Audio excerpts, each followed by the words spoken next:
Good morning, children. Good morning, ma'am. Good morning. Good morning. Good morning, children. Good morning. Children, we just have a little more in volumes and surface areas. I haven't still prepared the PPT, just occupied with the festival. So I'll be starting this new chapter today, circles, and that remaining part of volumes and surface areas, we'll do it on Wednesday, the next class on Wednesday. And we also have to discuss the converse of midpoint theorem. So I've not forgotten that. I know we have not done that theorem alone. So we'll also do that on Wednesday. So Wednesday we'll finish off the remaining parts of quadrilaterals and volumes and surface areas. In fact, circles also the PPT is not ready. So I'm just trying to annotate and teach you today. Let me see how good it goes. All right, children. So circles. This is the new chapter. This is chapter 10 in NCERT. All right. So how do we define a circle? Please write down, children, all of you. As I write on the screen, please write down, open your notebook. Chapter 10, circles, NCERT.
All right. So what is a circle?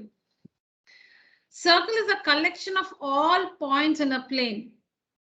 On a plane, there are so many points, but the collection of only those points, the collection of all such points in a plane, many points, a plane, there are so many points lying on a plane surface. The collection of only those points that are at a fixed distance from a fixed point form a circle. Now, for example, just I'll clear the slide and tell you, write down this now. So the collection of all points in a plane that are at a fixed distance from a fixed point is called a circle. That fixed point is called the center of the circle, and the fixed distance is called the radius of the circle.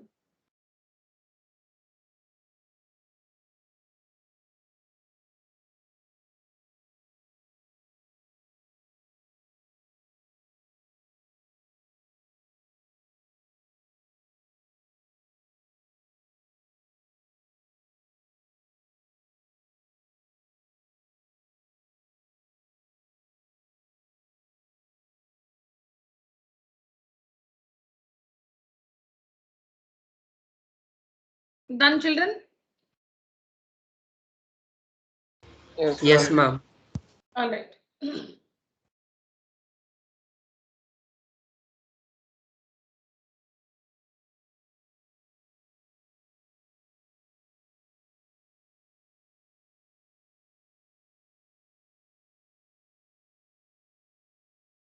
Now, as we understood, I cannot draw the points very closely, but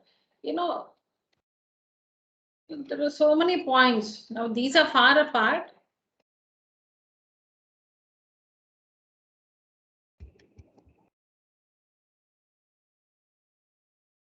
So the collection of only those points. So like, see, like,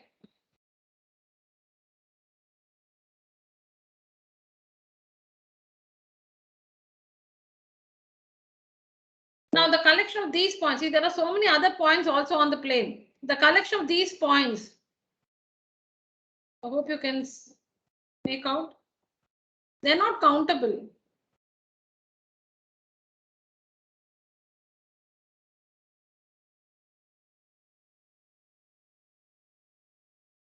The collection of all these points in this from this plane.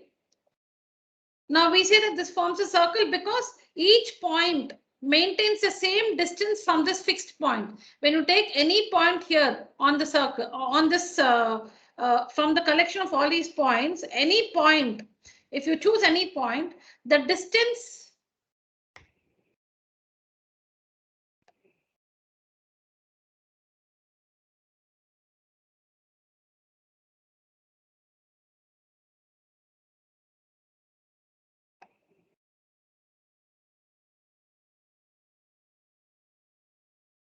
sorry. So when you take any point from this collection of points, when you take any point,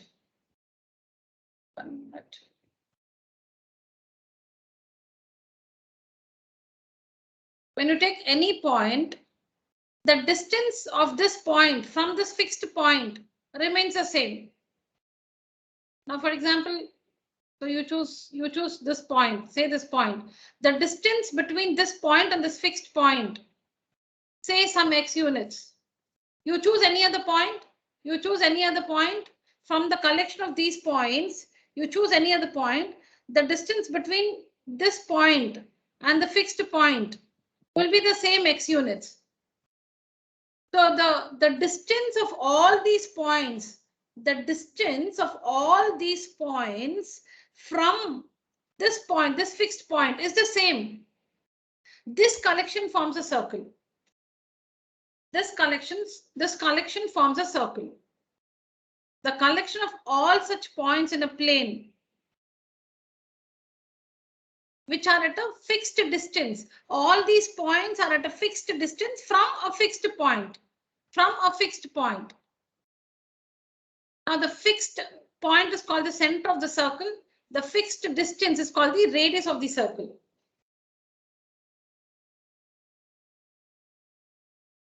Now all the points that lie inside the circle here, inside the circle, all the points that lie inside the circle form the interior of the circle. All the points that lie inside the circle form the interior of the circle. The points that lie outside the circle form the exterior of the circle. And there are some points that lie on the circle itself. There are some points that lie on the circle itself. That is a circle. So the circle divides the plane on which it lies into three distinct positions or three different parts. A circle divides the plane on which it lies into three parts. Interior of the circle itself, exterior of the circle. The circle divides the plane. So this is the plane surface. The circle divides the plane on which it lies into three parts. Interior of the circle. All the points that lie inside the circle form the interior of the circle. all the points that lie inside the circle form the interior of the circle. Now, I'm not using dots here. I'll just draw the circle.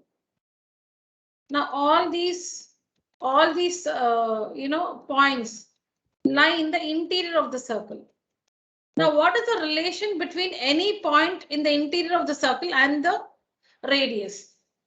What is the relation between any point inside the circle and any point? Supposing you choose this point A inside the circle, what is the relation? And you know that B is a point on the circle, so OB is the radius. You know OB is the radius, and OA is some line segment which connects the center and a point lying inside the circle. A is a point that lies in the interior of the circle or inside the circle. B is a point on the circle. We know that OB is the radius. OA is the distance between the center and any point that lies inside the circle. Now clearly OA is less than OB. OA is less than OB. Clearly OA is less than OB. That is the distance between the point OA, meaning the distance between the center and the point A that lies inside the circle. This distance is less than the radius of the circle. So for obvious reasons, you can make out that you don't need any justification. So if this is if the radius is 5 centimeters, OA cannot be 6. If OB is 5 units, OA cannot be 6. In fact, OA cannot be 5 also. It has to be something less than 5 because A is a point that lies inside the circle. So which means OA will always be less than the radius of the circle. OA will be less than the radius of the circle. When you choose any point inside the circle, A is a point inside the circle. The distance OA will always be less than the radius of the circle. This might, it might look very silly as to why we are discussing this, but this becomes very important when, in some portions of the theorems. So remember this. Now, when you take a point on the circle, say you take a point on the circle, take a point C on the circle. OC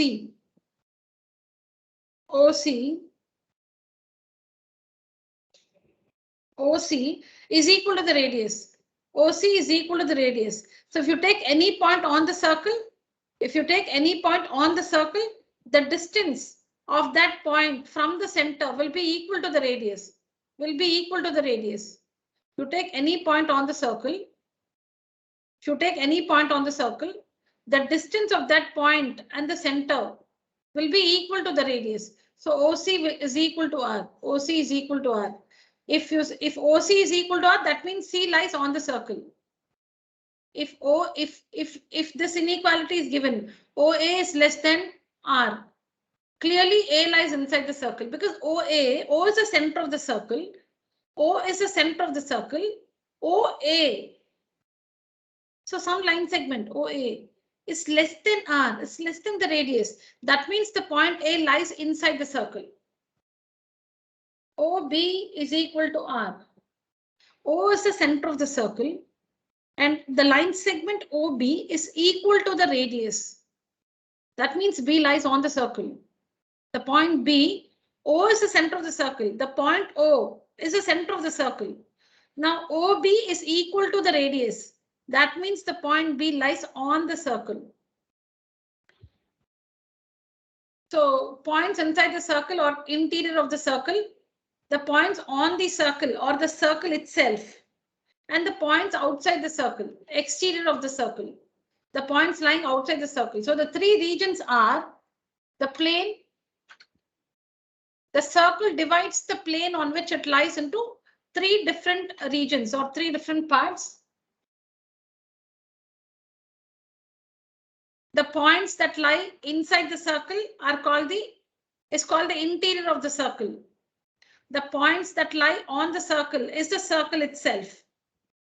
and the points that lie outside the circle form the exterior of the circle.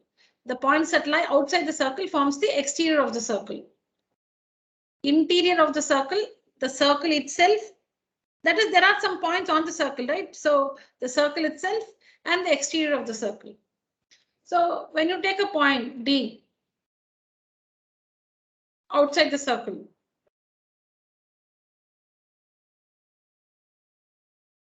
clearly OD is greater than the radius. OD is greater than the radius. So which means if you're given this inequality, OF is greater than R, OF is greater than R. O is the center of the circle. See, when we are dealing with circles, O represents the center of the circle. O represents the center of the circle. And if you're given OF is greater than R, O is the center of the circle, and the length of the lines, F we don't know, where F lies we don't know, but it's given that OF, the length of the line segment OF is greater than the radius. That means the point F lies outside the circle.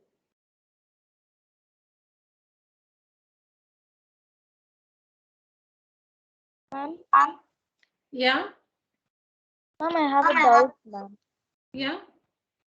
Ma'am, you said OF is greater than R, no, ma'am, but it can also be greater than R inside the circle, no, ma'am. It can be the diameter, no, ma'am. No, I'm saying OF is greater than the radius. I'm comparing it with the radius, not the diameter. Yes, ma'am, that's only, ma'am. Yeah. Diameter is greater than radius, no, ma'am. So it can also be greater than radius. OF can also be greater than radius if it's a diameter, no, ma'am. 1 minute. Tell me where. Tell me you position F. Okay, you tell me. Now let me take up this line segment.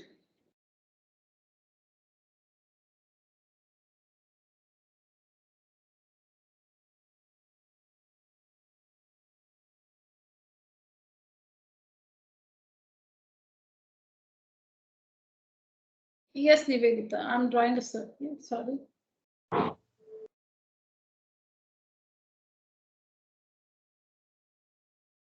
Yes, Nivedita.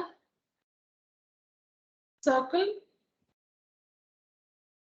Yeah, tell me where is F? Ma'am, which No, you tell me where should I mark F here, huh?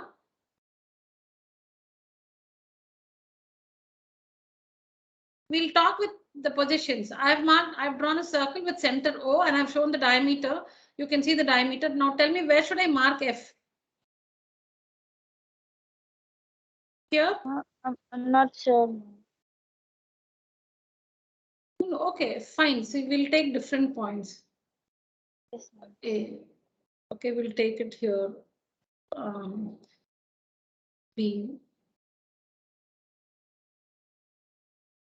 Now, I think you're trying to say BC, B lies on the circle, C lies on the circle, BC lies on the circle, and it's greater than R. Correct? Yes, ma'am. Yes, ma'am. No, but we are comparing we are talking about the distances from the center. We have been talking about OF. We have been talking about the distance from the center. We are not talking about any line segments. We are talking about line segments whose one end point is a center. Okay, ma'am. Yeah, BC is great. Okay, fine. BC is greater than R. BC is greater than R. But we are not. See, I'll tell you what we are doing.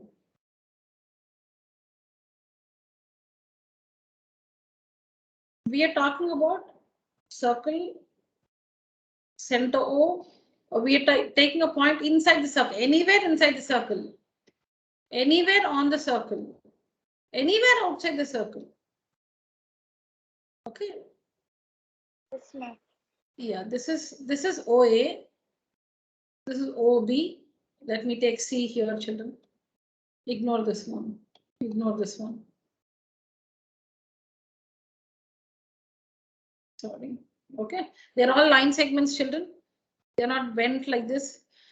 Now, OA, we are talking about OA. We are talking about, we are choosing a point inside the circle. So A inside the circle.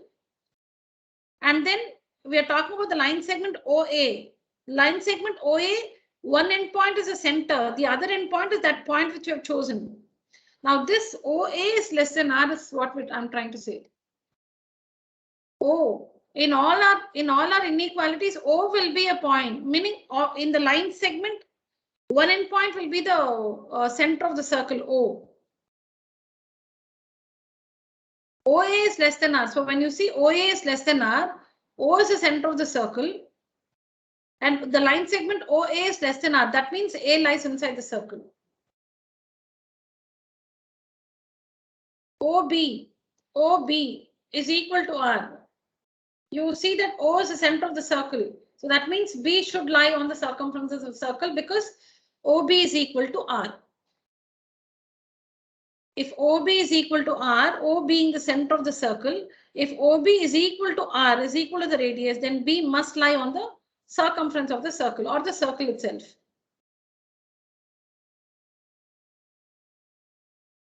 OC, it's given that OC is greater than R. O is the center of the circle. O is the center of the circle. It's given that OC is greater than R. That means C has to lie outside the circle. When you check, now it's clear now. Yeah, now if you take any 2 points, now you are saying like if you take X here and Y here. Yeah, if you take any 2 points inside the circle, if you take any 2 points now X, Y, supposing the radius is 5 centimeters, XY can be 8 centimeters. XY can be 8 centimeters. So we are not talking about any line segment like this.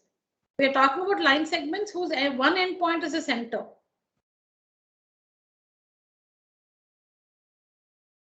Okay, ma'am.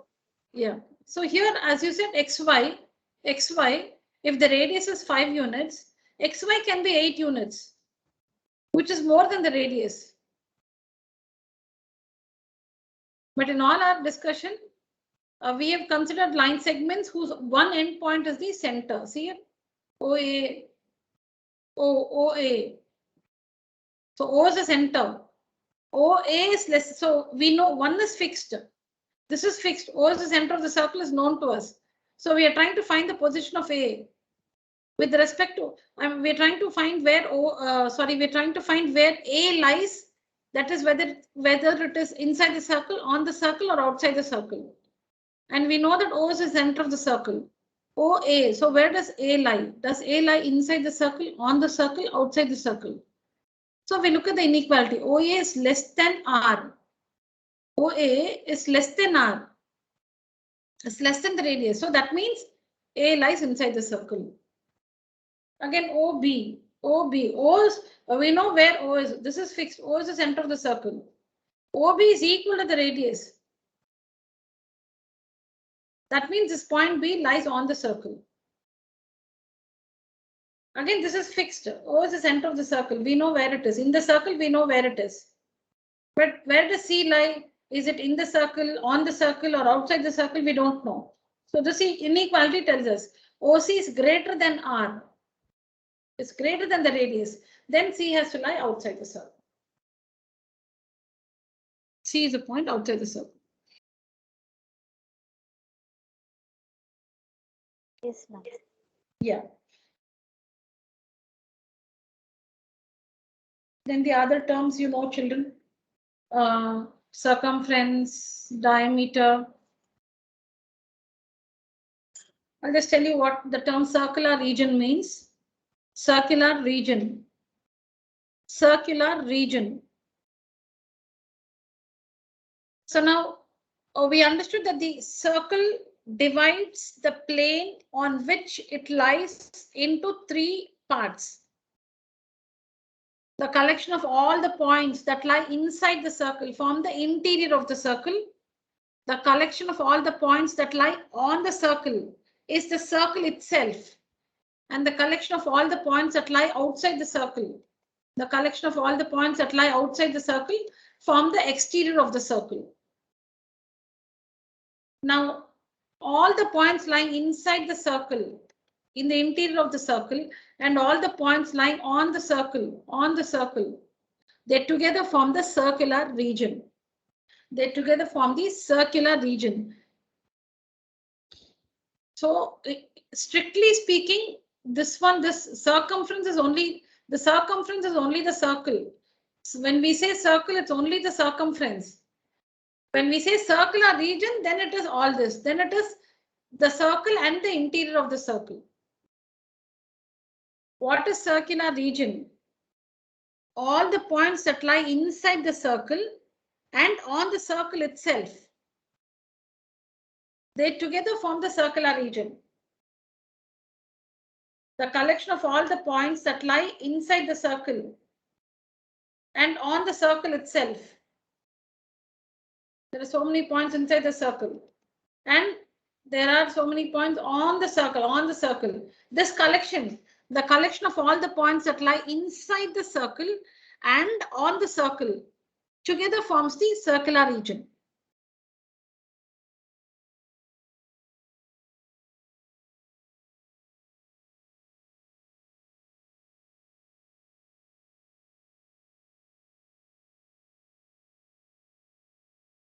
So that means the circle, this is the circle. This is only the circle. This is the circle. The ring is the circle. This is the interior of the circle. This is the interior of the circle.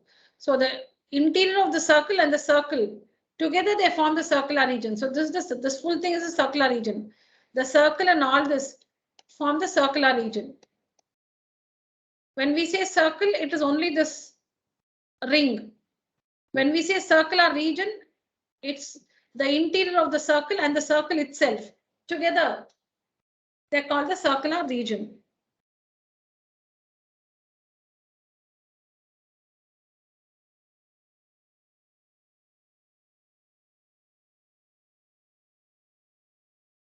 All the points that lie on the circle and all the points that lie inside the circle. That is the circle and the interior of the circle together is called the circular region.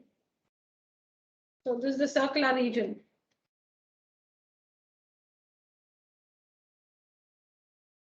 This is circular region.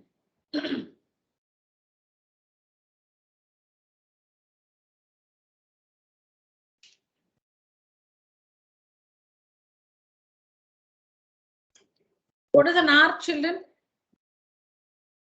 What is an arc? How do you define an arc?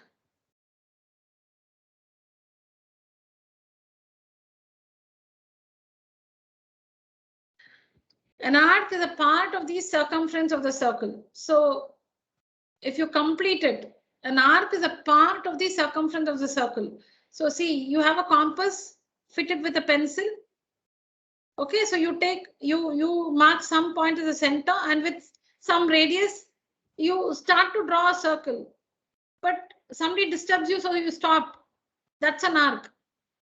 You're not able to complete the circle. You started, you picked your compass, you fitted the pencil, you chose a center, you took a book, you marked the point as the center of the circle, you put the compass tip on it, and as you just begin to draw the circle, somebody disturbs you or somebody stops you. When that piece is an arc, that piece, a part of the circle. An arc is a part of the circle, it's not the complete thing. An arc is a part of the circumference of the circle. So when we say, why do we say draw an arc, draw an arc? Because if you complete it, it will become a circle. You're not completing it. When you don't complete, it's an arc of the circle. To draw an arc, the preparation you have to do to draw an arc is the same as the preparation you have to do to draw a circle. The preparation you have to do to draw an arc is the same as the preparation you need to do to draw a circle. When you do that full round, you see the circle. When you stop it half the way, it's an arc. An arc is a part of the circumference of the circle.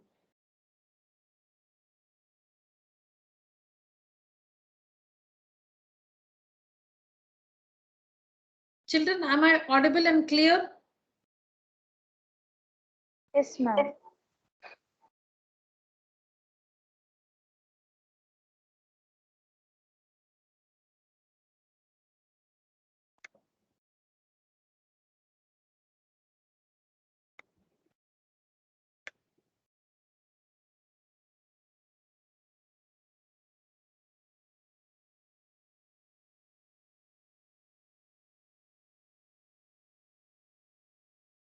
All right. Now, arcs are of two types. Minor arc, major arc, semicircle.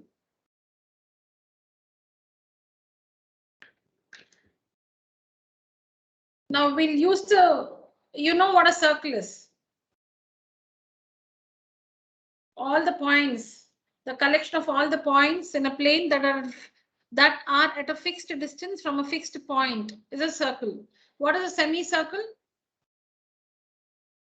What's a semicircle? Half of the circle is a semicircle. Half of a circle is a semicircle. Half of a circle is a semicircle. Now we'll understand these terms minor arc and major arc with respect to the term semicircle. If the length of the arc is less than the length of if the length of an arc is if the length of the arc is less than the length of the semicircle, it's a minor arc. If the length of the arc is more than the length of the semicircle, it's a major arc.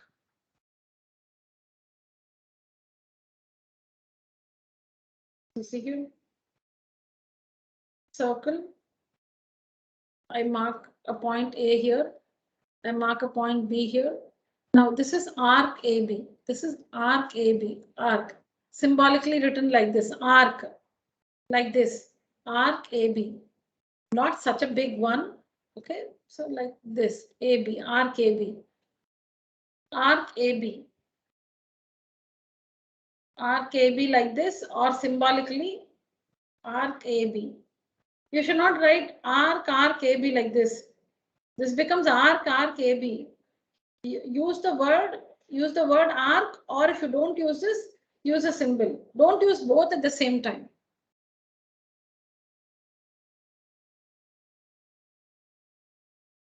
If the length of the arc is less than the length of the semicircle, then it's the minor arc. If it's more than the length of the semicircle, it's a major arc. So see here. Let's say this is the diameter. Let's say this is the diameter.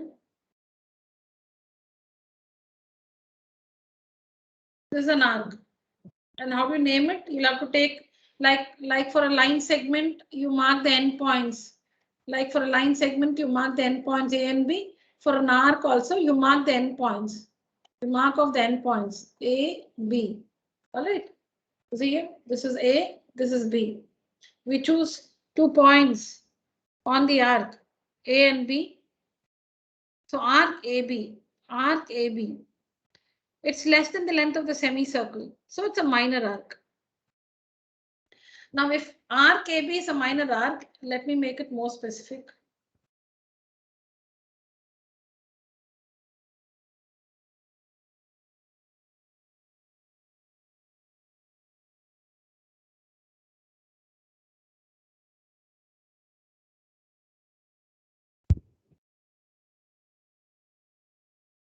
Let me take another point on this.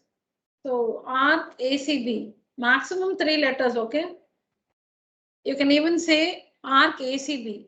Reason being, because when we say arc AB, it can also go like this. This is also arc AB. So how do now I showed you that I'm talking about this arc AB. So you understood that, okay, this is the arc AB which we're talking about.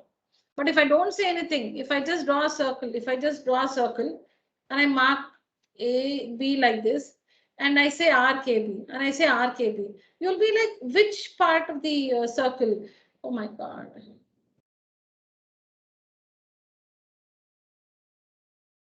Yeah, so you'll be like, which part of the circle am I talking about? When I say RKB, you'll be like, is she talking about this arc AB, or is she talking about this arc AB? She's not specific. Is it this one or this one? For that sake, we need another point. To make that clear, we need another point on the arc. So when you're talking about this arc AB, just take another point on it. It's not that you'll have to mark it here. You can mark it anywhere. You can mark it here also. So now when we say arc ACB, it's clear. Arc ACB is a minor arc because its length is less than the semicircle.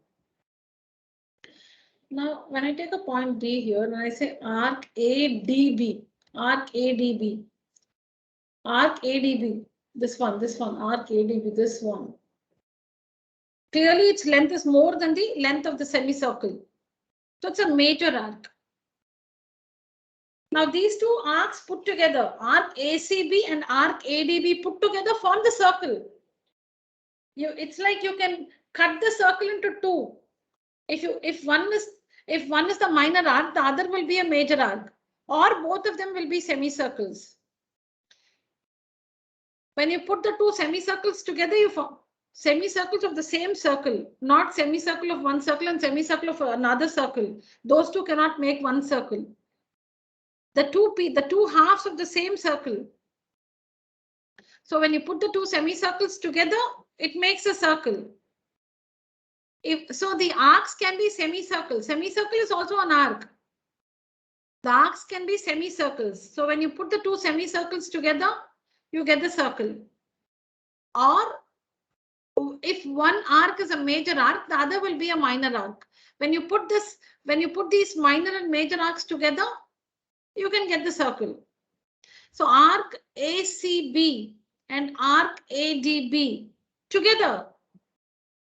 Supposing you have cut them, you have the two arcs separately. When you bring them together, when you bring them closer, you fit them, you can see the circle again. Arc ACB is called the minor arc because its length is less than the length of the semicircle. ADB, the arc goes like this. ADB, this one, ADB, this arc. This is the major arc because its length is more than the length of the semicircle. Minor arc, major arc. Semicircle is also an arc. So we understand minor and major arc with respect to the semicircle. With the help of the semicircle, we understand what a minor and major arc, we understand what a minor arc and major arc is with the help of the semicircle.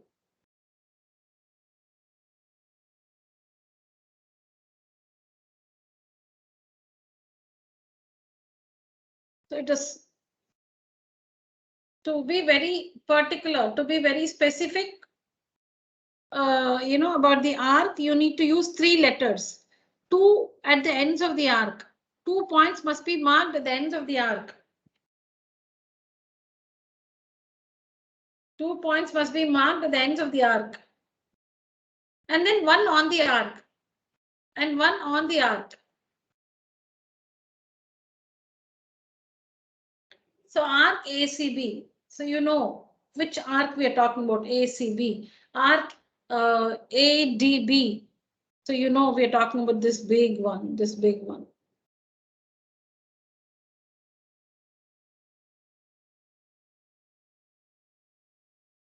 What's a semicircular region, children?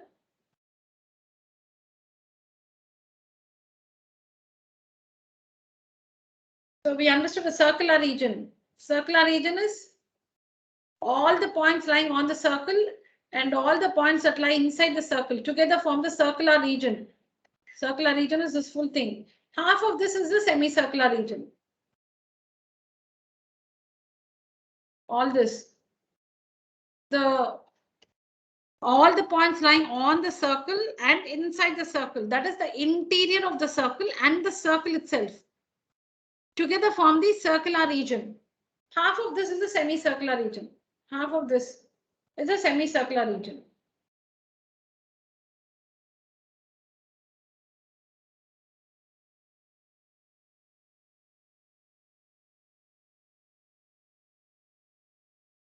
Now we also understand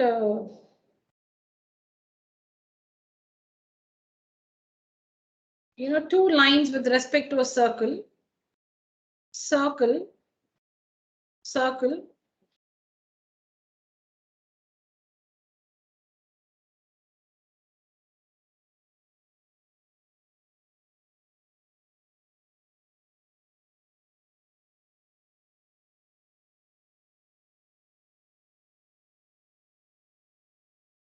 Now, diameter, radius, these are line segments. They are not lines.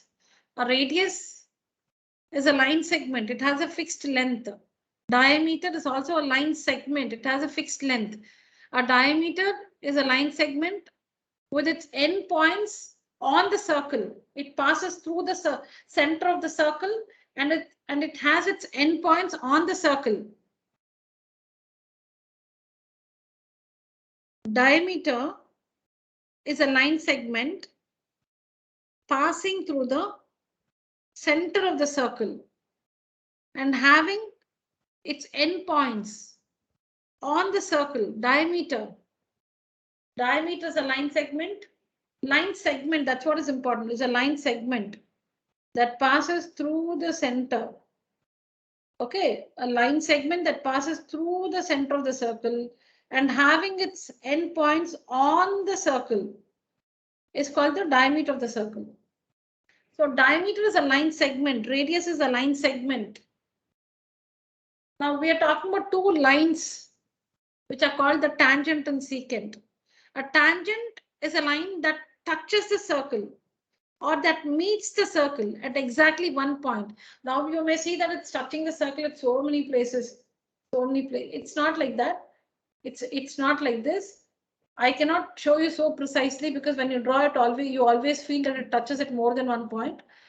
But a tangent is a line that meets the circle at exactly one point. There's only one point common between the See, like there are so many points. Tangent is a line. There are infinitely many points on the line. And on the circle, there are so many points. But the tangent of the circle will have only one point in common. That is, there is one point that lies on the circle and the same point lies on the tangent.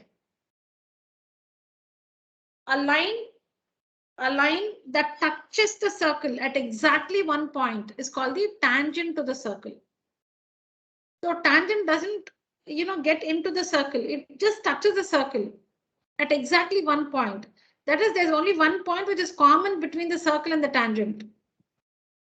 A secant is a line that intersects the circle, is a line.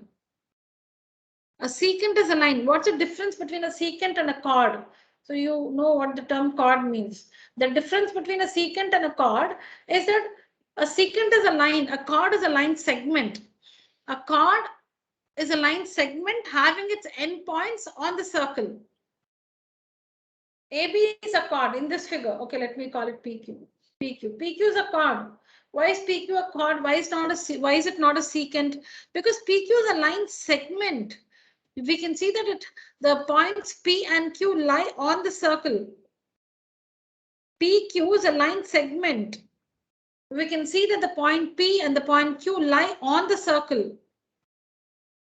PQ is a line segment. And PQ is a chord. It's a chord because it's a line segment with its endpoints on the circle. While a secant is a line. Secant is a line, chord is a line segment. So secant is a line that intersects the circle at exactly 2 points. You can see that the circle, not the circular region, it intersects the circle. So when we say circle, we're talking only about this ring. We're only talking about this because this is the circle. This one is the interior of the circle. Together they form the circular region. When we say intersects the circle, this is the circle. The ring is the circle. This ring alone is a circle. So it meets the circle here and it meets it here. A secant is a line that intersects the circle at exactly 2 points. Both tangent and secant are lines. A tangent touches the circle at exactly, a tangent is a line which touches the circle at exactly 1 point. A secant is a line that intersects the circle at 2 distinct points. And so these both tangent and secant can be extended, ma'am. Yeah, they're lines. They can be extended. Okay. Tangent is a line. Yes, you can see it's indicated by the arrows on either ends. Both of them are lines. Tangent is a line. Secant is a line.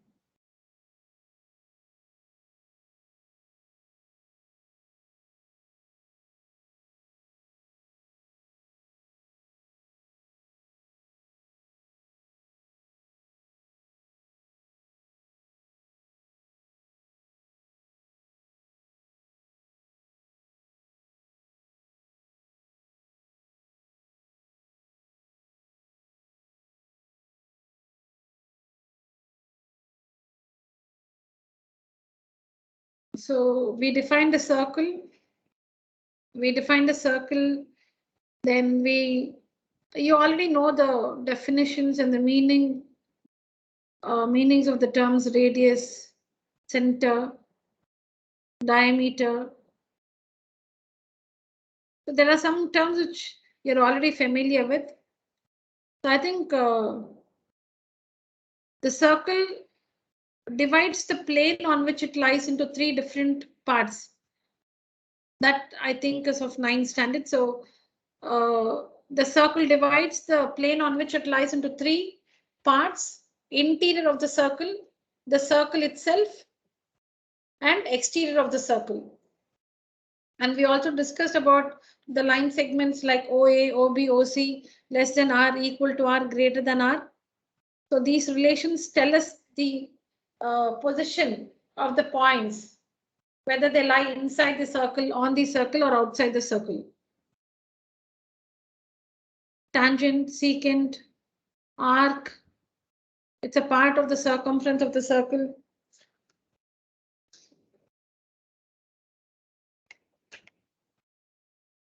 All right. Next, we have two terms, sector and segment.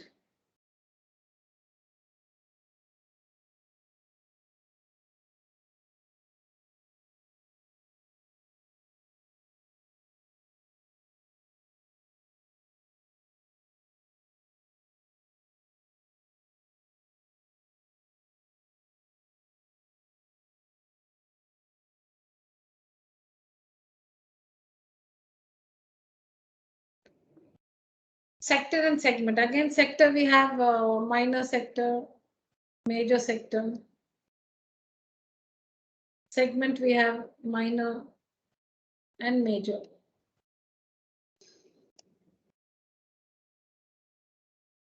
All right. First, what do we understand by this term sector?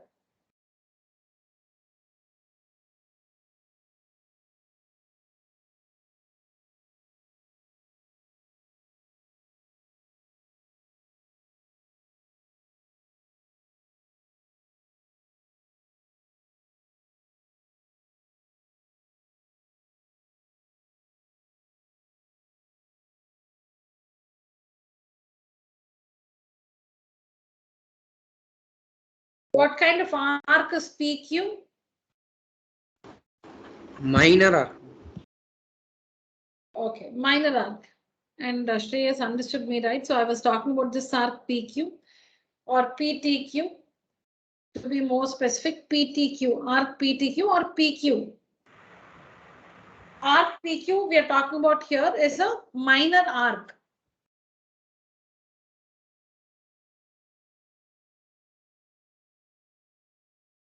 Now this region OPTQ is called a sector. Why is it called a sector? A sector is a region bounded by two radii and an arc. Bounded meaning enclosed. Like how do we define a triangle? A triangle is a figure bounded by three line segments, enclosed by three line segments. A triangle is a figure, or it's a when you say polygon, it's line segments. Let me say figure. A triangle is a figure bounded by three line segments. That means enclosed by three line segments. So like, you know that. So this is the triangle. A sector is a region bounded by, that is enclosed by, 2 radii and 1 arc. If the arc is a minor arc, it's a minor sector. If the arc is a major arc, it's a major sector. If the arc is a semicircle, it's the semicircular region. Let me come once again. A sector is a region bounded by 2 radii and 1 arc. So we can see that OP and OQ are the 2 radii, OP and OQ, and the arc is arc PTQ. So you can see that the shaded region is enclosed. It's covered. It's not open at any side. It's bounded. It's enclosed. OPTQ. This region is covered.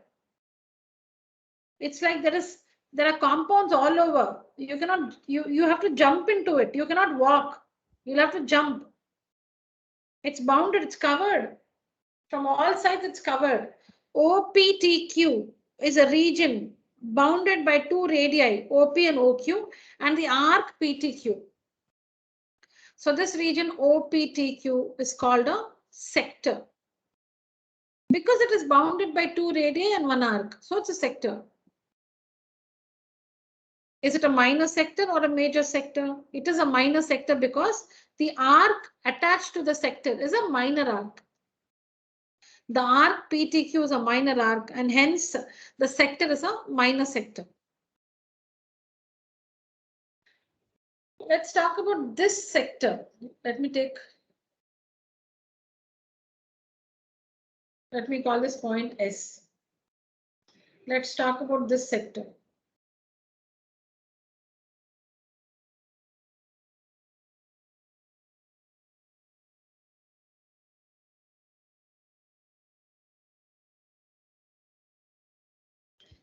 Now this sector, how does it look like? It looks like there is O here, there's OP, there's OQ, and there is something like this. This is O, this is P, this is Q, this is S. This one is also a sector.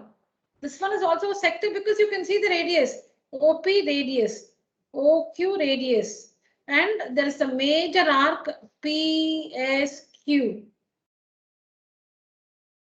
Now this piece is also a sector. This piece is also a sector. This one is also a sector. I try to show this portion. This portion. You can see OP here, OP, which is here OP. OQ, OQ, which is here OQ. And this arc. This arc, which I've shown here. And the point is. So now this is a circle because, sorry, this is a sector. This region is a sector because it is bounded by 2 radii, OP and OQ, 2 radii and an arc, arc PSQ.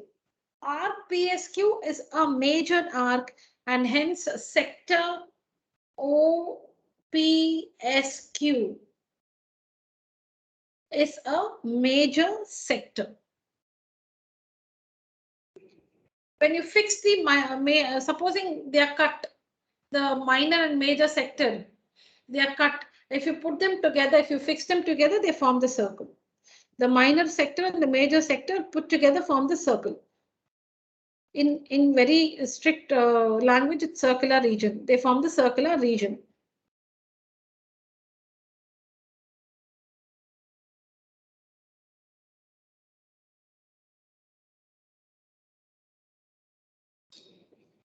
Sector is a region bounded by 2 radii and 1 arc. If the arc is a major arc, then it's the major sector.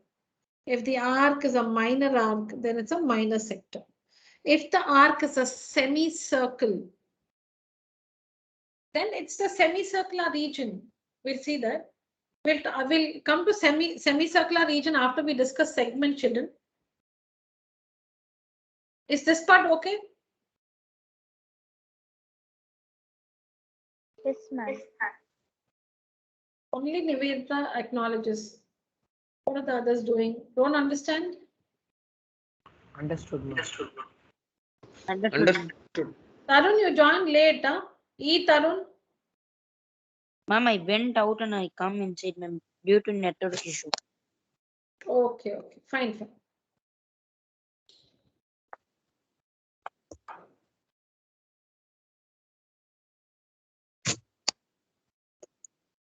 Now let's understand the meaning of the term segment. Segment.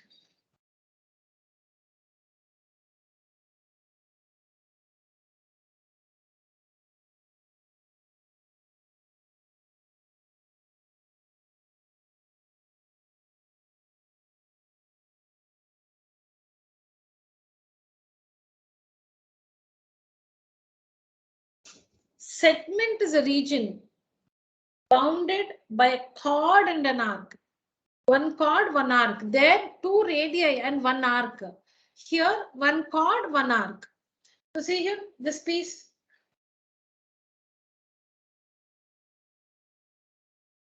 The center is somewhere here. Okay. Now, this is a closed region. This is a closed region. What is it made up of? It's made up of a chord. It has a chord here and it has an arc here. It has an arc here. So the region of the circle bounded by a chord and an arc is called a segment. Segment is a region bounded by a chord and an arc. Again, we have two types of segments, minor and major segment. You can see that the minor segment does not contain the center of the circle. The segment is here. On this, the center does not lie. Also, the minor segment will have the minor arc. The minor segment will have the minor arc.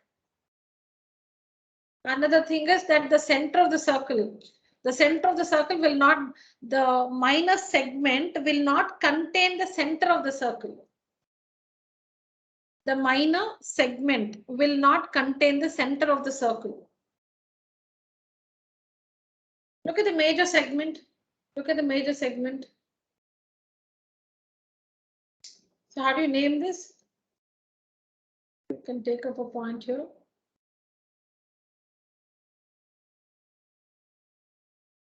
MPNT is the minor segment. Sometimes we use only 3 letters, MPN. It will be mentioned, they are shaded or something. You will be, made to understand clearly as to which portion they are talking about. So don't worry about that. When they use 4 letters, it becomes very clear. Sometimes when 3 letters are used, some information will be there, which will make you understand that they are talking about this region. So MPN, this one. MPN is a minor segment because it's bounded by a chord and an arc. Now this region MSN or MSNT, this region is the major segment because it contains the center of the circle. See, that's also made up. See, where is the major segment? Chord and an arc. Major segment because it contains the center of the circle. And also the arc will be a major arc. The arc attached to it will be a major arc. The arc attached to it will be a major arc. It will also contain the center of the circle. The center of the circle will lie inside the major segment.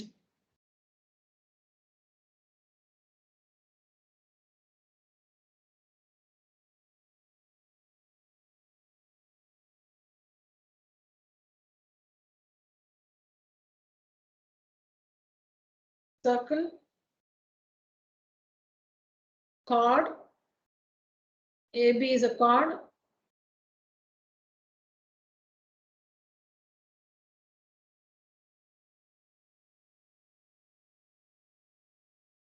So this region ACBD, or simply ACB, this region is a minor segment. Segment because it's enclosed or it's bounded by a chord and an arc. And it's a minor segment because it has the minor arc attached to it, or also because it does not contain the center of the circle. Now the other piece like this is the major segment. This one is a major segment.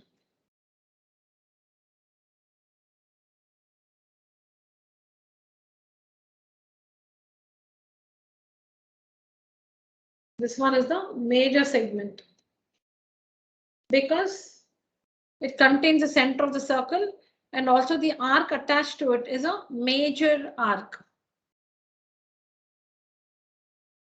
AEB or AEBD, this one D. AEBD is the major segment. So a segment. Now is the diameter a chord, children?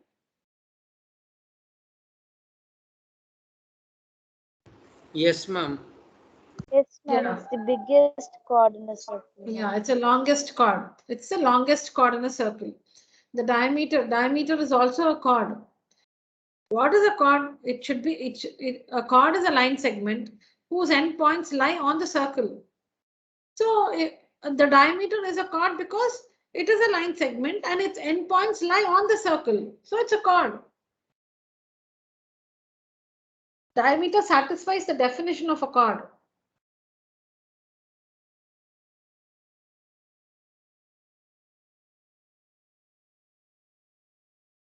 Okay.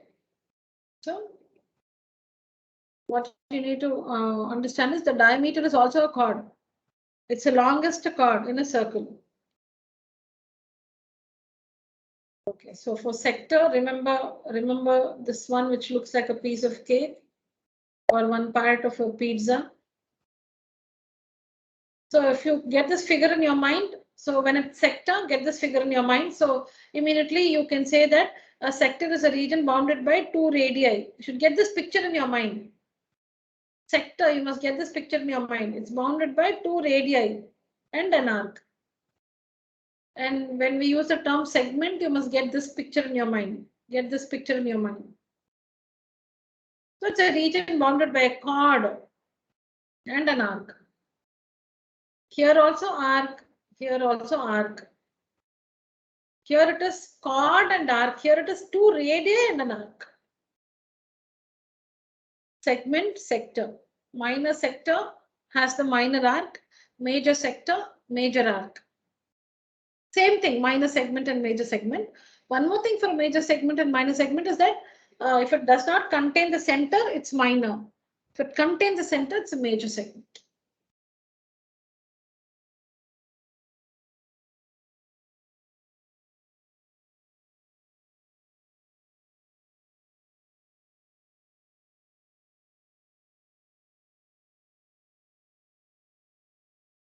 Now,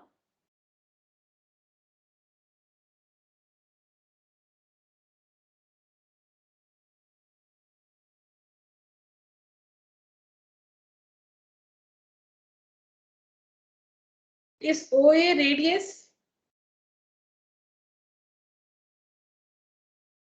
Yes, ma'am. Yes, ma'am. Is OB the radius? Yes, ma'am. Is Yes, Yes, AD, ma'am. yeah. Is ADB an arc? Yes, ma'am.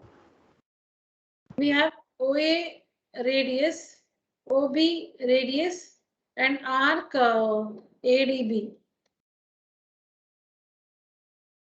Radius, and an arc.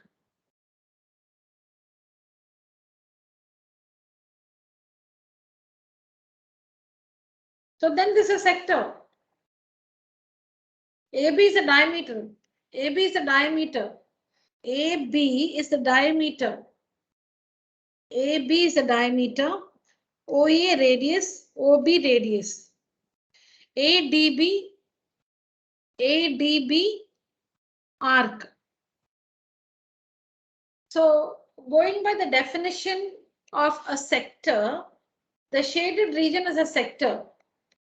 The shaded region is a sector because AB is the diameter in which OA is the radius, OB is the radius. So two radii and an arc, ADB is the arc. Clearly this region is bounded by two radii, OA, OA, OB, two radii and an arc ADB. So you will say that this region which I've shaded is a sector because it satisfies the definition of a sector. It's bounded by two radii, OA and OB, and one arc ADB. So it's a sector. Okay, it's a sector.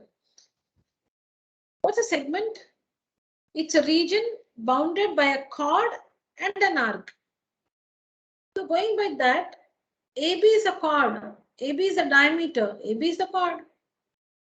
AB is also a chord. AB is a diameter, AB is also a chord.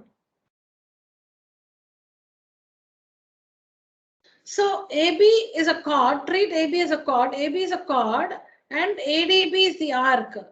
ADB is the arc. So the same shaded region can be understood as a region bounded by a chord and an arc. The same shaded region can be understood as a region bounded by a chord and an arc. Here, first we said two radii, one OA, another OB, and an arc ADB. So we all said, oh yeah, it is a sector. It's a sector because there are two radii. It's enclosed by two radii and one arc, so it's a sector.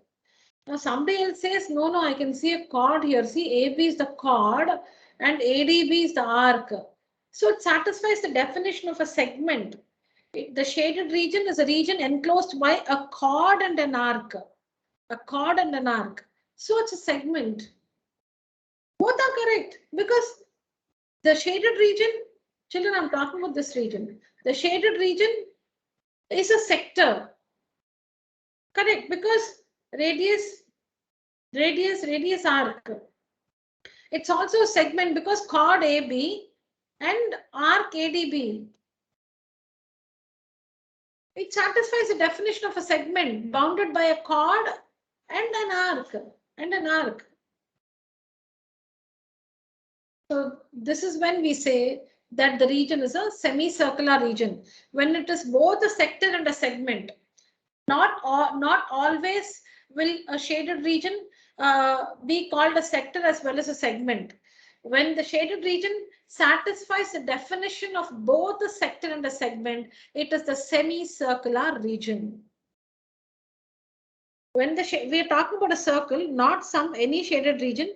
So when the shaded region, which is a part of a circle, satisfies the definition of both a sector and a segment at the same time.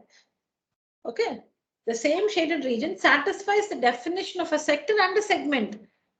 You can call it a sector, you can also call it a segment.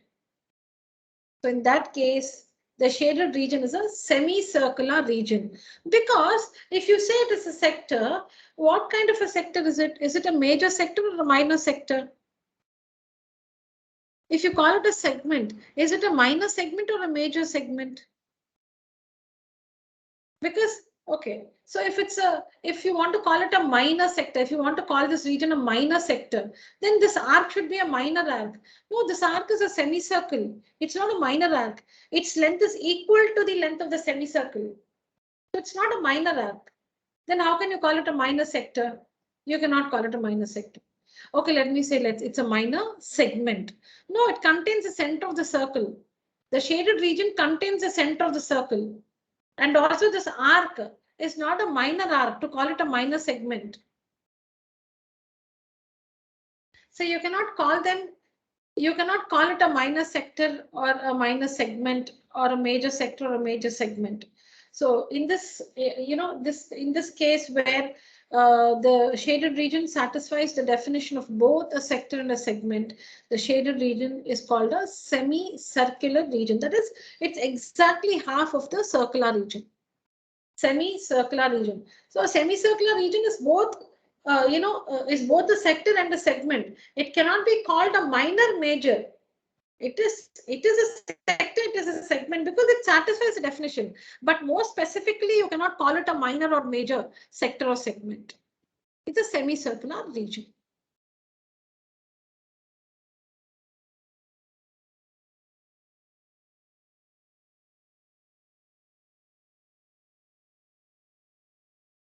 Is that fine, children? Yes, ma'am. Yes, Yes, ma'am. ma'am.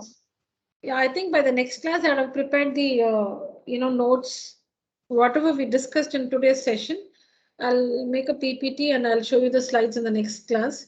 So I think now you just have the definition of a circle and a few things in your book. Just ignore it if you could not write. I did not give you time to write anything else in the class.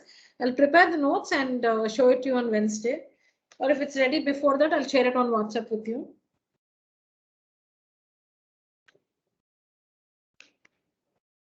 Now, let's see an important theorem in this chapter.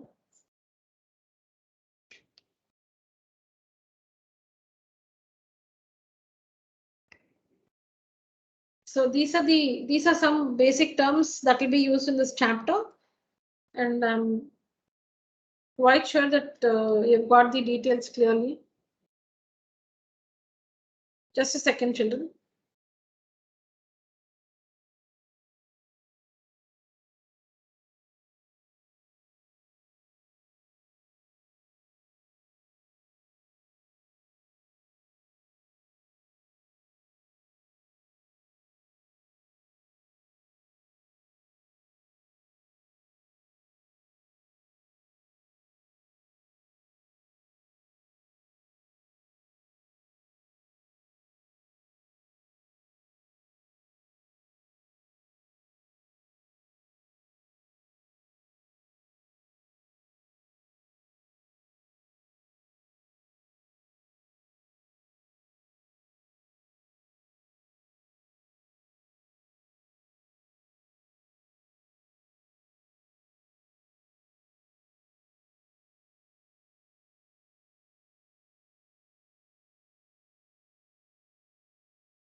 Okay.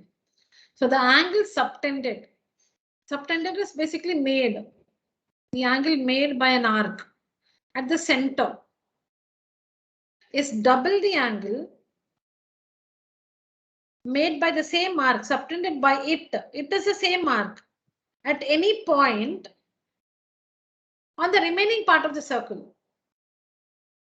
Remaining part of the circle is the arc itself is a part of the circle, right?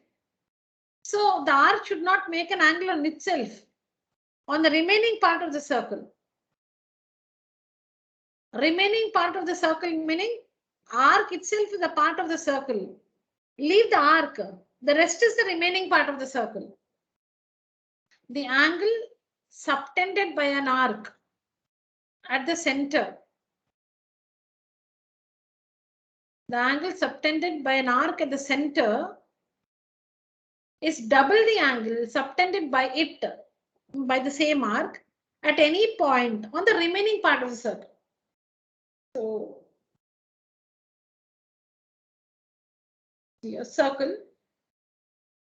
So now I have to, by this theorem, I'll have to first identify the arc. So now let me take 2 points, P, Q. Now when I take 2 points like this, you will say, why you're taking only a minor arc? The arc can be a semicircle. It can be a major arc also, but you have taken only a minor arc here. So we have to take the 3 cases because the statement is the angle subtended by an arc at the center. So when it is an arc, it should hold good for a minor arc, semicircle, and major arc. So we'll have 3 figures. We'll have for the, when we prove this for the proof, we'll take up 3 figures. One figure where the arc is a minor arc. The second figure where the arc is a semicircle. The third figure where the arc is a major arc. Why? Because the angle subtended by an arc. When it's an arc, if I take a minor arc, you will say, why not a major arc? Another will say, why not a semicircle? So you'll have to prove it under all the 3 circumstances. Whether it is a minor arc, semicircle, or major arc, this theorem holds good. So we'll have 3 figures. See here. So I'll take another one. I'll take another one. This one where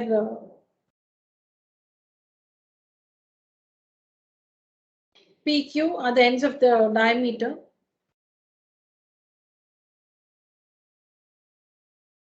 All right. So I told you why.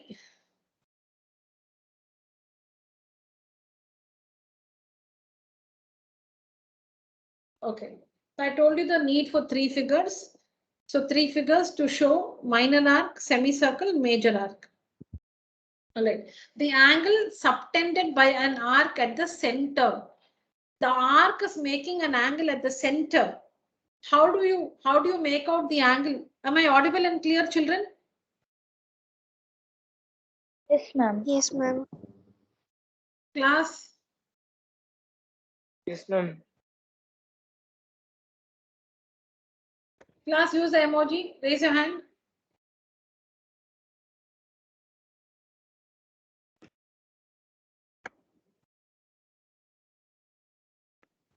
Aram, Kanishka, Deepika, Shivani, Nivedita, Shreyas, Vasudevan, Ananya, Tarun, Hitesh.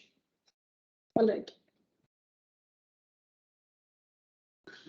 All right, children. So the first figure where PQ is a minor arc, second figure where PQ is a semicircle, and the third figure where PQ is a major arc. See, this one is a minor arc. This part of PQ, we are not talking about this part of PQ.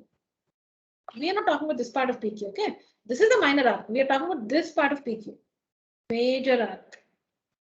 All right. The angle subtended by an arc at the center. Join the ends of the arc to the center. You can make out the angle subtended by it at the center. Join the ends of the arc. Join the ends of the arc. So P is an end of the arc. Join it to the center. Q, the other end of the arc. Join it to the center. Join it to the center. This is the angle. This is the angle subtended by.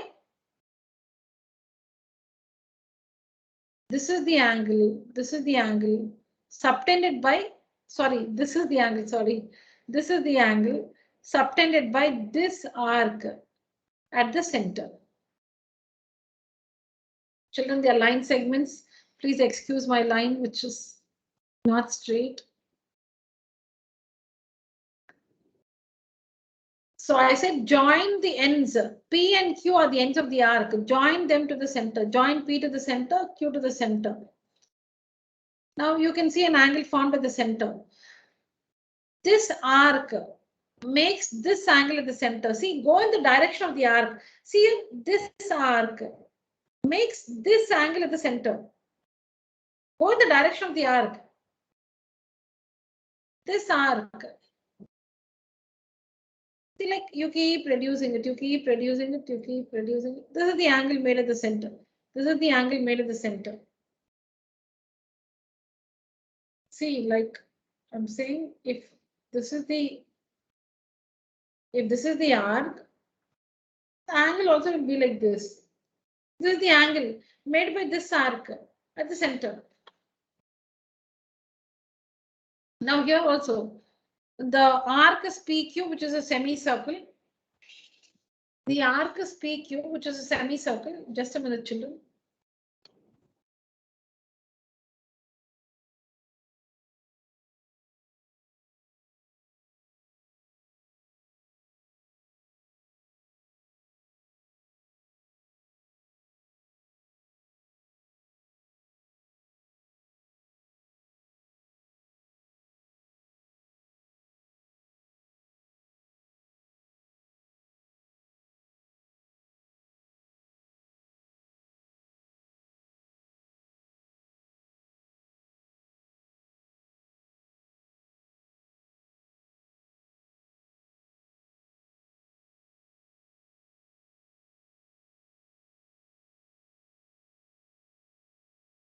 Yeah, children. So next is the what was I telling? Semicircle. Okay, so we finished the minor arc. Now next is the semicircle. So semicircle, P and Q are the ends of the semicircle. Point P and point Q are the ends of the semicircle. This is the arc. This is the arc. You can also take up this portion. Both of them are semicircles. So now any part you can take up. This is a semicircle. What did I say? To make out the angle subtended by the arc, join the ends of the arc to the center. So join P to the center. Join Q to the center. Now this is the angle. If you're talking about this, arc, this semicircle, this is the angle. If you're talking about this semicircle, it subtends this angle at the center, this angle at the center. Now, if you're talking about this semicircle, it subtends this angle at the center. How did we make out that? The ends of the semicircle. P, join it to O, join PO, join QO, which is nothing but the diameter now. PQ is the diameter. So between the radii, see from here, from OP to OQ, this is the angle made or subtended by this arc at the center. Finally, join P to O, Q to O. You're talking about this arc, which is a major arc. So this is the angle. See, it goes in the direction of the arc. The major arc is like this. The angle at the center is also in the same direction like this. Join P to O, Q to O. This is the major arc. And the major arc subtends this angle at the center, this angle at the center. To make out the angle at the center, join PO and QO, the ends of the arc to the center.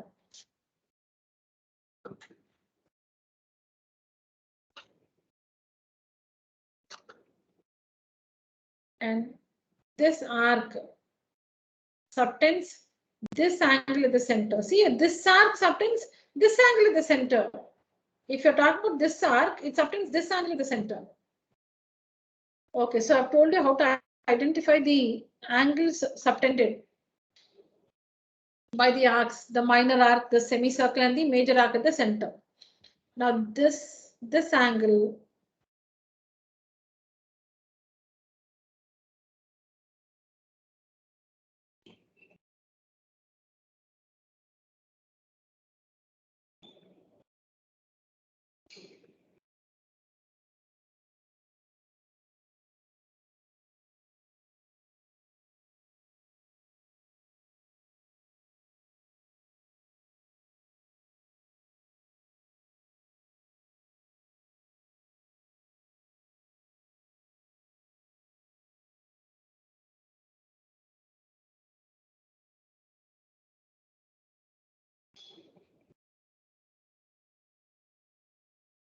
the angle subtended by an arc at the center. So I've marked off the angles in the three figures subtended by the arc PQ. In all the three figures, by the arc PQ at the center. In figure 1, it is minor arc PQ. In figure 2, it is semicircle PQ.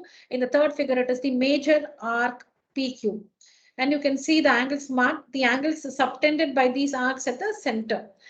The angle subtended by an arc at the center is double the angle subtended by the same arc at any point on the remaining part of the circle. So this arc itself lies on the circle. This arc lies on the circle.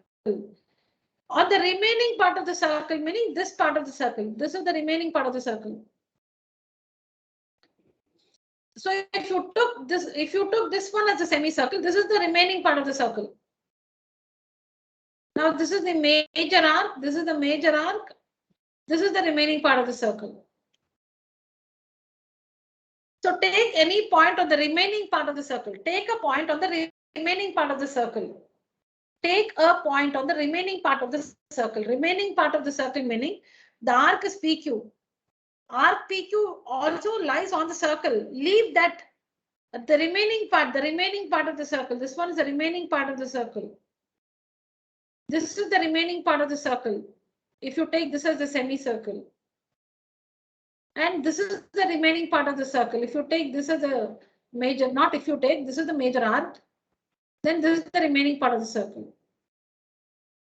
Take a point. Take a point on the remaining part of the circle. Anywhere on the remaining part of the circle. Join the ends of the arc to that point. That is join.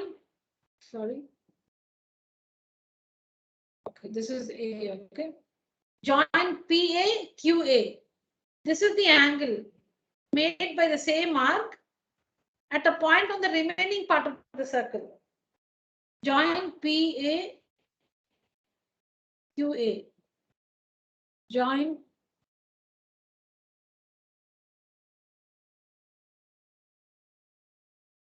again after taking this point A on the remaining part of the circle.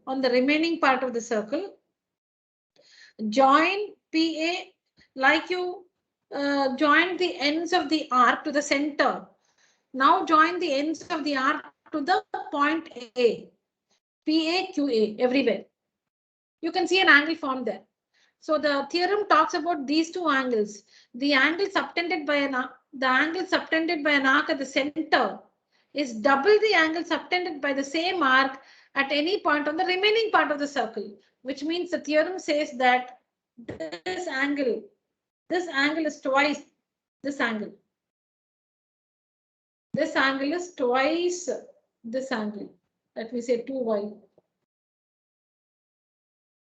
This angle is twice this angle.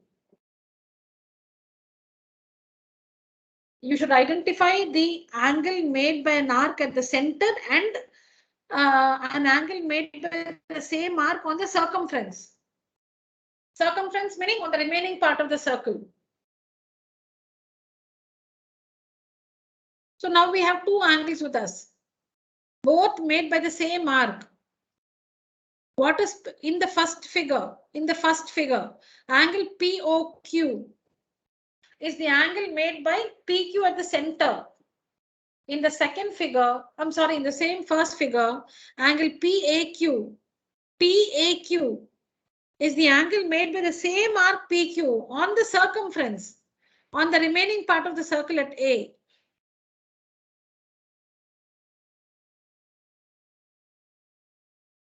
Look at the first figure, angle POQ, angle PAQ. The names of the angles also rhyme, POQ, PAQ. You can make what POQ means made by POQ. You can see the center of the circle O. PAQ, A is a point on the remaining part of the circle. POQ is the angle subtended by arc PQ at the center. PAQ is the angle subtended by the same arc PQ at the point A on the remaining part of the circle. The angle at the center is double the angle on the circumference. When I'm saying circumference, I'm talking about the remaining part of the circle. That's a circumference, right? The remaining part of the circumference of the circle. This is what the theorem is. The angle subtended by an arc, the angle made by an arc at the center is double the angle made by the same arc at any point on the remaining part of the circle.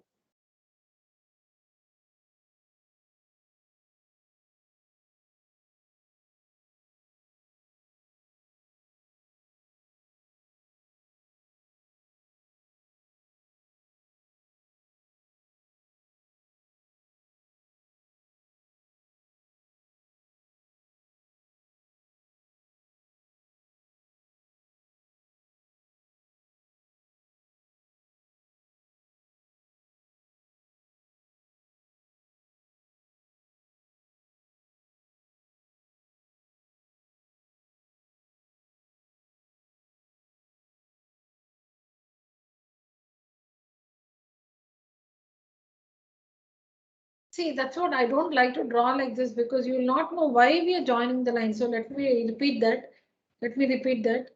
So this is the circle for the minor arc. Minor arc is say PQ. The center is O. And we join OP and OQ so that we make out the angle subtended by the arc at the center. Now take a point. Don't take the point on PQ itself. That will not work. The theorem is not about that. Don't take point A on PQ itself, on the remaining part of the circle. Don't take it on the minor arc PQ itself. Somewhere here, point A. Now join P to A and Q to A. Join P to A and Q to A. This angle. This angle is made by this. See here. This angle is made by PQ at O. This angle is made by PQ at A. And this angle, if this is 60 degrees, then this will be 120 degrees.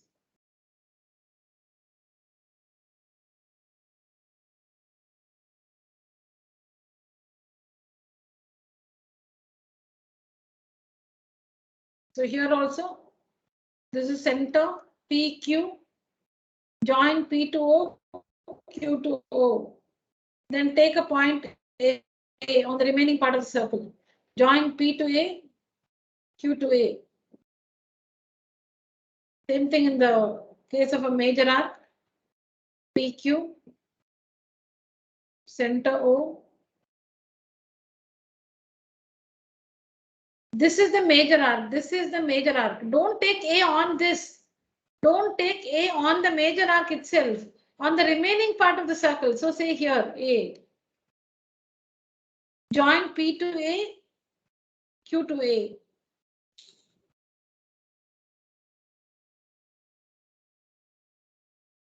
This is the arc. This is the arc.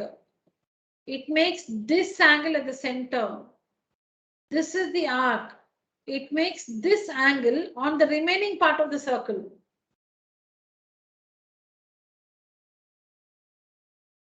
the same arc. See here, without, you see it without the center, PQ, see here.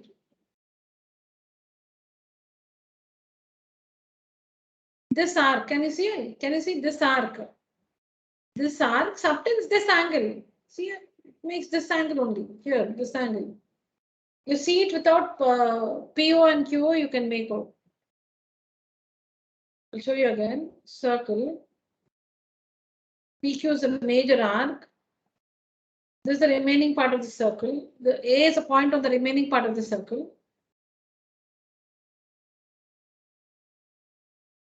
This angle is the angle made by the major arc PQ. It's made, see, go in the direction. The arc goes like this. The angle also goes like that. This arc makes this angle at the point A on the remaining part of the circle.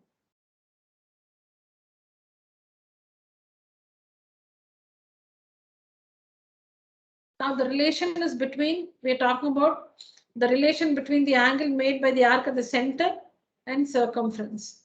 Center and circumference. The very simple theorem, children. Just listen to this. Join OA. Join OA. That is, you're dividing the figure into two triangles. Join OA. It's actually dotted lines, but I'm using a straight line here. Join OA. Join OA. Or AO. Join AO.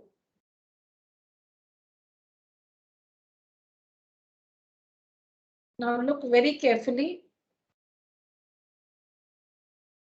Is OA equal to, in this triangle, is OA equal to OP?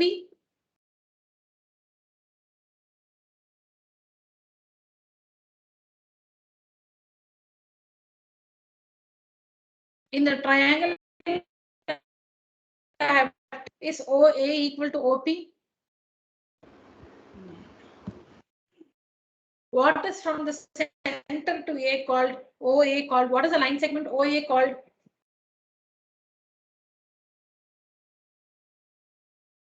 Radius. Ma'am, Right? radius. Radius. Radius.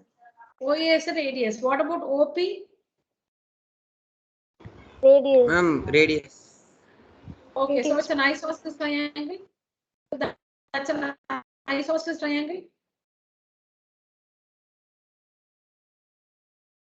No, I think it's very clumsy. Let me draw it bigger. Let me do it one by one. I'll just take one of it at a time.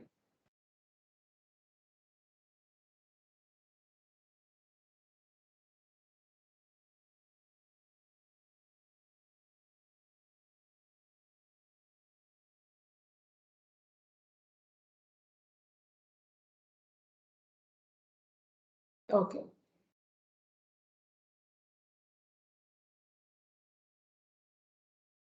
Oh, I said PQ, right? Okay, I'm talking about this triangle. Triangle OPA. In triangle OPA, OA is equal to OP, correct? Because radius of the circle. Yes, ma'am. So it's an isosceles triangle. OPA is an isosceles triangle. If OPA is an isosceles triangle, by the property, the angles opposite to the equal sides are equal. So this angle is equal to this angle.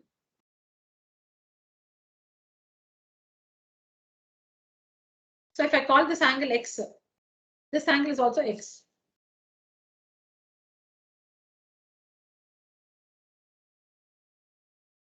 Because it's an isosceles triangle. The angles opposite to the equal sides are equal. Now by the exterior angle property, how much is this angle? By the exterior angle property, how much is this angle? See it? I'll show the triangle separately.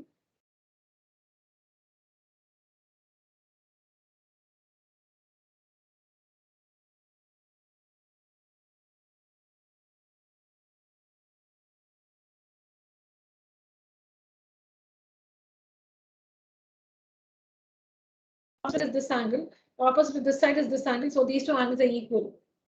and we call them x. Now this one is the exterior angle, like this one here. This is the exterior angle. This is the exterior angle of this. And exterior angle is equal to the sum of the two interior opposite angles. This is the interior angle. Leave this. Interior opposite angles, these two. So this angle is equal to 2x. X plus x, 2x.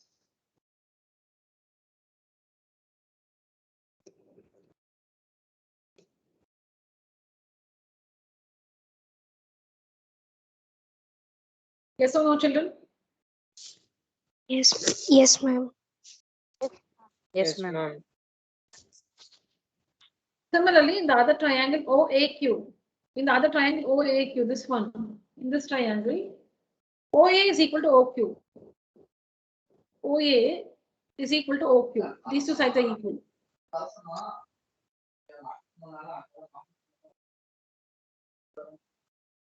This side is equal to this side.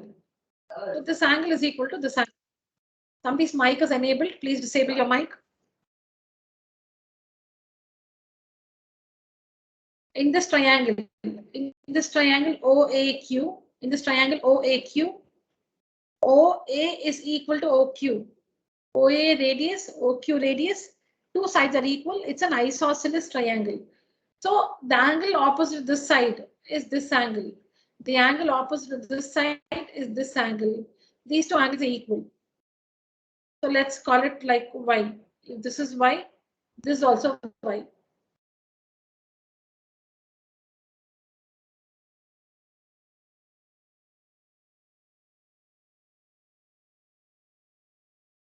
Again, with exterior angle property, if this is Y and this is Y, this one is 2Y. This one is 2Y.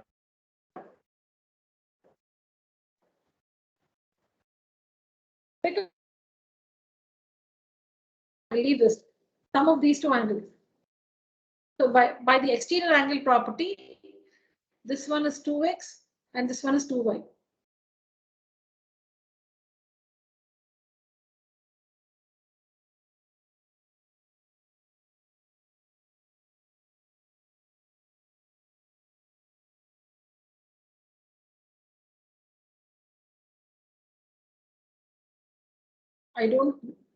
Let me tell you about the exterior angle property, children. See here. Oh, this is the exterior angle. Leave this angle. This angle is equal to this angle plus this angle. Exterior angle. Leave the interior angle.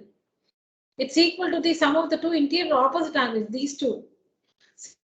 Similarly, for this exterior angle, see here, should see the triangle separately. This one. It's like this. This is the exterior angle. This is the exterior angle. Because the side is produced, the side of the triangle is produced. This side of the triangle is produced. So an exterior angle is formed. When a side of the triangle is produced, an exterior angle is formed. So for this exterior angle, this is the interior angle. Leave this one. Sum of these two angles. So x plus x is 2x exterior angle. Y plus y, 2y is the exterior angle here, 2y. Now, what is the measure of angle PAQ, children? How much is PAQ? X plus Y. X plus Y, ma'am. Angle PAQ is equal to x plus y. And how much is angle POQ? Ma'am, 2x plus 2y. 2x plus y, ma'am.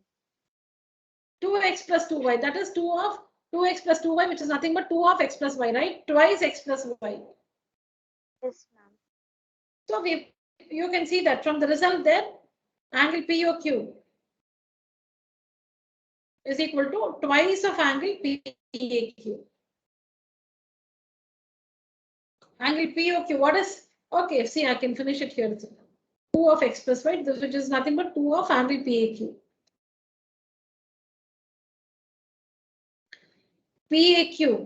PAQ is x plus y. We are comparing the two angles, children. POQ is made by PQ at the center. PAQ is made by PQ on the rest of the circle. Now we wrote what PAQ is, x plus y. POQ is 2x plus 2y. We'll work on this. 2 of x plus y. And what is x plus y? What is x plus y? PAQ. So what is the result we got? POQ is equal to twice PAQ. POQ. See, we got a POQ. The angle in the center, POQ, is twice PAQ, is 2 times PAQ. This one is 2 times. This one is more. This is 2 times this one. That is what is the statement. The angle subtended by an arc at the center is double. Angle at the center is more. Center is double the angle subtended by it at any point on the remaining part of the circle.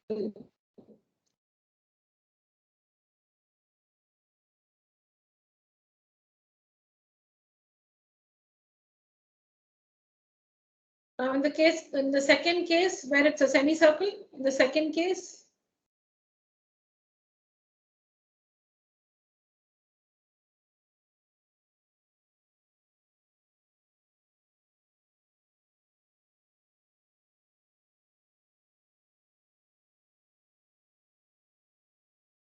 okay, same. The proof is the same for all the figures. We'll write only one proof for all the three, which will suit all the three. I'm telling you again, the same thing, what we just discussed.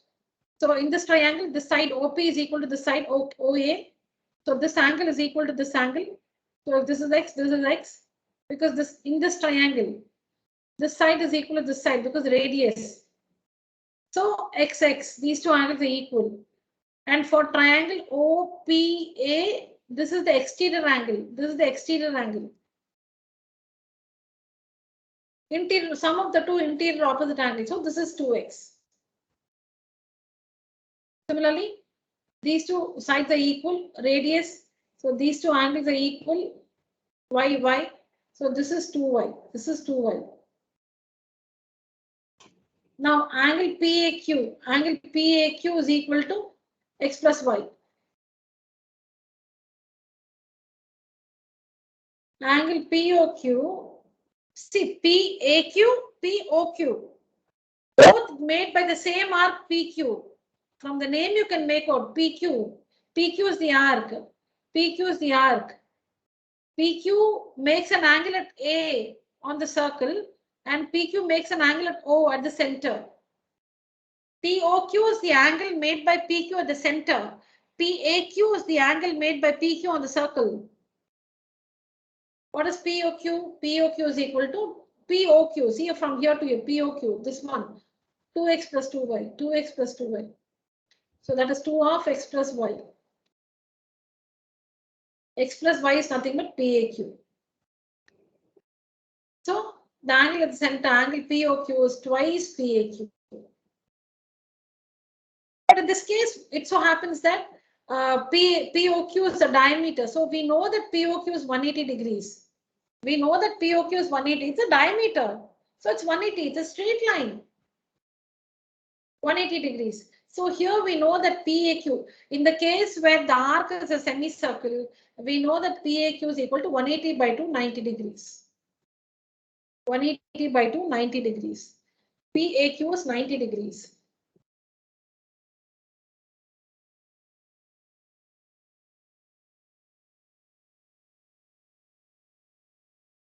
When PQ is a semicircle, the angle PAQ is equal to 90 degrees. And we call this angle in a semicircle is a right angle.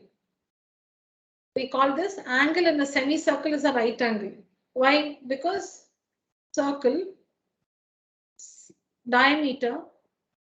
So each one is a semicircle. Take a point on the semicircle here, say A, and join this, join the ends of the diameter. This angle is 90 degrees. From this result, PAQ is 90. Angle in a semicircle is a right angle. In the other portion here, take a point C like this.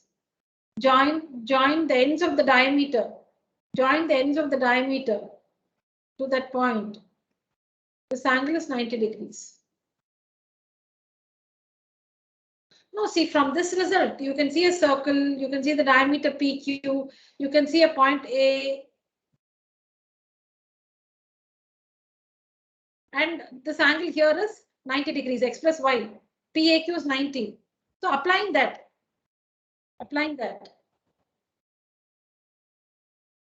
Circle, diameter, any point on the semicircle, any point. Join the ends of the diameter. This is 90 degrees. Join the ends of the diameter. This one is 90 degrees. Angle in a semicircle is a right angle. That is, it can also be a semicircle like this, semicircle. Take any point. Join. Sorry. Can be a semicircle also. Take any point on the semicircle. Join. This one is 90 degrees. You must join the ends of the semicircle to that point. From this end to this point. From the other end of the diameter to this point.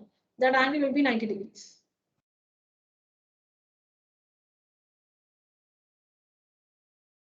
And the last figure.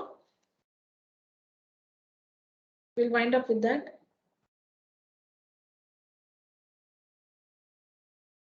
Circle, major arc.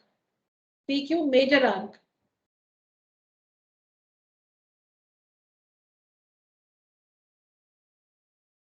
This is the arc we're talking about. We are talking about this major arc PQ. So it is this angle which it makes at the center. Now, if this is the major arc, don't take a point on this arc itself, on the remaining part of the circle. So this is the remaining part of the circle.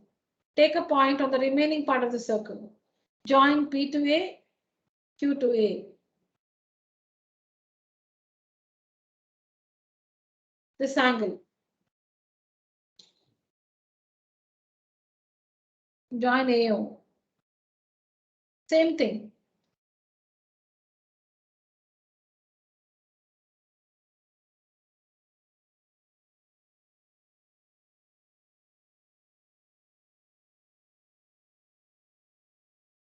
It will be interesting to see how many of us are there till the end of the meeting.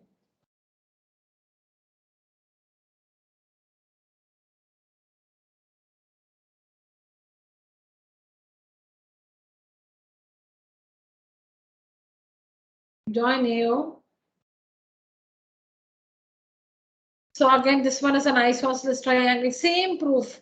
This one is X. So yeah, this one, okay. This one is X. This one is also X. So you get 2X here. This one is Y.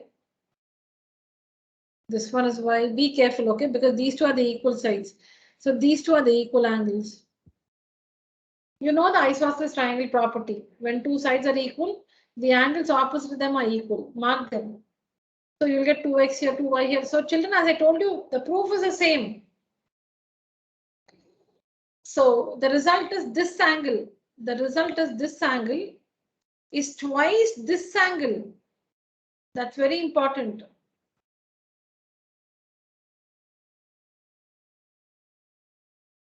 The relation is between this angle and this angle.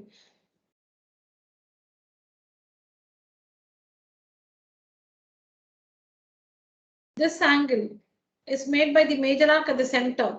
This angle is made by the major arc on the circumference. The relation is between these two angles.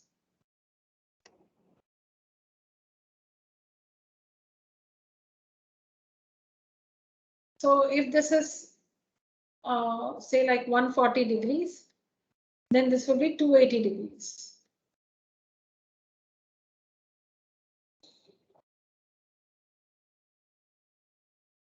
So what you've learned from this theorem is that the angle at the center, in simple words, the angle at the center, the angle formed at the center is double the angle formed on the circumference. Center angle is more than the circumference angle. And then in the case where the arc is a semicircle, angle in a semicircle is a right angle. Angle in a semicircle is a right angle. Circle, diameter, take a point anywhere. So say here on the semicircle you take A and on this one you take B. Join, now this is the diameter PQ. Join P to B, Q to B. This one is 90 degrees. Because this is a semicircle, angle in a semicircle is right, and this is a semicircle. Angle in a semicircle is a right angle. So only join P to A, ends of the diameter, Q to A. This angle is 90 degrees. Angle in the semicircle, because this is a semicircle, this one is a semicircle. Angle in the semicircle is a right angle. This one is not 90. Not this one, not this or this. The angle on the circumference made by the diameter. Angle on the circumference made by the diameter. See, the diameter is this one. The diameter makes the angle made by the diameter on the circumference is 90. This is the diameter. This is the angle made by the diameter. It's made by the diameter on the circumference, 90 degrees.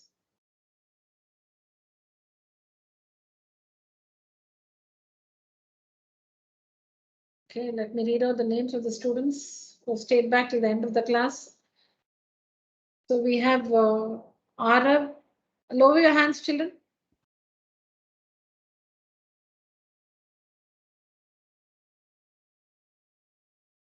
Okay, we have all these active children. Tarun, Ananya, Kanishka, Shivani, Arav, Vasudevan, Nivedita, and Shreyas. Thank you so much, children, for staying back. I took up, I think, about close to 20-25 minutes of your time. Thank you so much. I couldn't stop there because we were in the middle of the theorem, so I thought I should finish it. And thanks for your cooperation. All right, children, so that's it for today's session. The notes will be shared on WhatsApp or in the next class with you. All right. Thank you. Okay, ma'am. Thank you, ma'am. Thank you, children. Thank you, Thank ma'am. you, ma'am. Thank you, children. Thank you.